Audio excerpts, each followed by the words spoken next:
केंद्रीय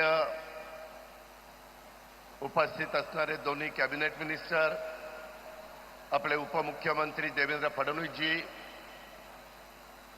केंद्रीय राज्यमंत्री, खासदार, मंत्रिमंडळातील आमचे सर्व सहकारी, विधिमंडळातील सर्व सहकारी,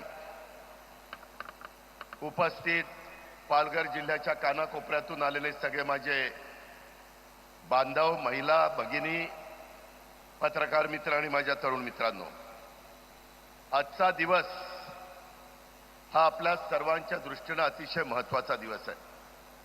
आता आल्यानंतर पंतप्रधान महोदयांनी इथं काय उद्याच्याला होऊ पाहतं याबद्दलची सगळी माहिती घेतली.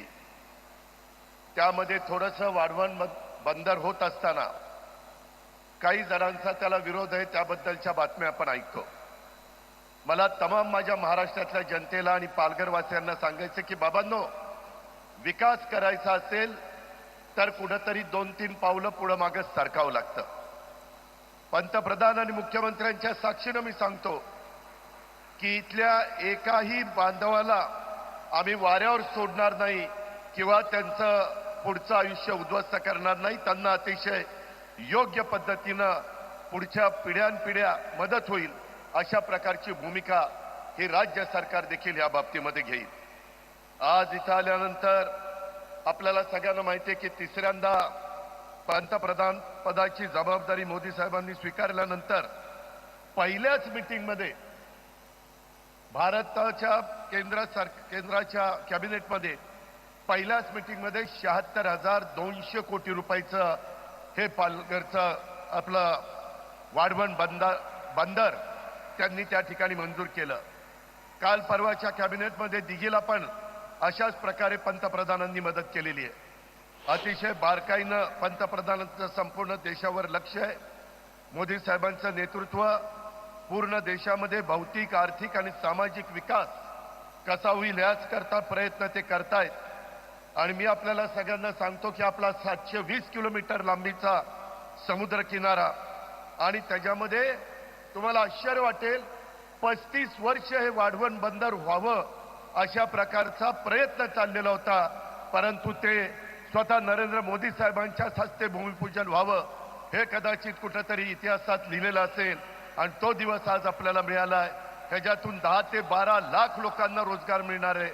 ह्याच्यातून खूप मोठ्या प्रमाणावर माझ्या पालघर जिल्हा, आदिवासी जिल्हा, ह्याच्या अर्थव्यवस्थेला एक वेगळ्या प्रकारची चालना मिळणार आहे.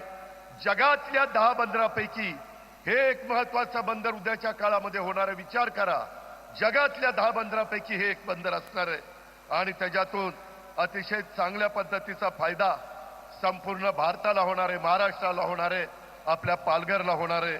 हे आपण कोणी विसरता कामा नये. मित्रांनो, जाता जाता एकच सांगतो, आता ज्यावेळेस मुख्यमंत्री पंतप्रधान महोदय माहिती घेत होते, इथं मत्स्य पालन हे देखील करतायत. आता काही शेतकऱ्यांशी ते बोलत होते, त्याच्यात महिला होत्या, त्याच्यात पुरुष होते. लातूर, कोल्हापूर, नांदेड, पालघर आणि माझं वसई कोळीवाडा इथली त्याच्यातली मुलं आणि महिला हे त्याच्यात काम करतायत. आता कोल्हापूरच्या आदित्य खैरमोडेंनी सांगितलं, बुदरगडचा मुलगा BSc फिजिक्स झालेला, 14 गुंठे जागा, वर्षाला 18 लाख रुपये तो कमवतो. खर्च वजा जाता 8 लाख रुपये त्या मुलाचा फायदा होतो. अशा पद्धतीनं एक नवीन मत्स्य व्यवसायाच्या निमित्तानं कार्यक्रम केंद्र सरकारने आणि राज्य सरकारने आपल्याकरता आणलेला आहे. समुद्रापासून 10 किलोमीटर आतमध्ये हे बंदर होणार आहे आणि त्याचा खूप मोठा फायदा आपल्याला होणार आहे. कृपया कुणी याच्यामध्ये गैरसमज करून घेऊ नका, अशा प्रकारची आग्रहाची, नम्रतेची, कळकळीची विनंती करतो. आज प्रधानमंत्री जी, आपके मार्गदर्शन में हम राज्य के नागरिकों को अत्याधुनिक विश्व स्तरीय बुनियादी ढांचा प्रदान करने के प्रयासों का अंजाम दे रहे हैं. हम इस बात का पूरा ध्यान रख रहे हैं कि जो इंफ्रास्ट्रक्चर बनाया जाएगा वह गुणवत्तापूर्ण और सुंदर होगा. प्रधानमंत्री जी, वर्ष 2047 में देश अपने स्वतंत्रता की शताब्दी मनाएगा. उस समय विकसित भारत के निर्माण में महाराष्ट्र की बड़ी हिस्सेदारी होगी. ऐसा विश्वास मैं आपको देता हूं. और अपने शब्दों को विराम देता हूं। आप सभी को धन्यवाद। आदरणीय प्रधानमंत्री जी की तहे दिल से स्वागत और बहुत बहुत धन्यवाद। जय हिंद, जय महाराष्ट्र।